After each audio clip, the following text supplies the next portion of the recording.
l'Afrique est un continent sous-peuplé. Oui. C'est faux, nous ne sommes pas sous-peuplés. L'Afrique, effectivement, est un continent sous-peuplé. Je vais vous prendre quelques exemples concrets. Quand vous prenez, par exemple, un pays comme le Congo RDC. Le Congo RDC, sa superficie est plus grande de 47 000 km² que la superficie de l'Espagne, de la France, de l'Allemagne, de la Suède et de la Norvège réunis. Ces 5 pays. Leur superficie, quand tu les réunis, la superficie du Congo RDC est plus grande que la superficie de ces 5 pays réunis de 47 000 km².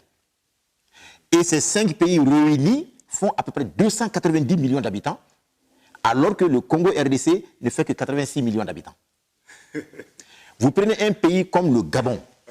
La superficie du Gabon est 2 fois plus grande que la superficie du Bangladesh. Le Gabon, en réalité, n'a que un peu moins de 4 millions d'habitants, à moins de 4 millions d'habitants, et le Bangladesh a 185 millions d'habitants. Soyons sérieux. On va enseigner à nos enfants qu'en Kadobo, Dingolo, là, on est très nombreux. Alors, quand tu prends par exemple un pays comme la Chine, ou bien l'Inde, prends le cas de l'Inde, la superficie du continent africain fait 3 fois et demi, à peu près, la superficie de l'Inde. Or, l'Inde est plus peuplée que tout le continent africain réuni de 100 millions d'habitants.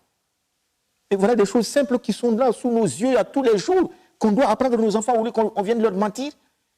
Et qu'on nous amène des plannings familiales, de ceci, cela, pour dire qu'il faut réduire les naissances, il faut ceci, ça, il faut ceci. Mais c'est pourquoi nous devons enfin nous réveiller en Afrique.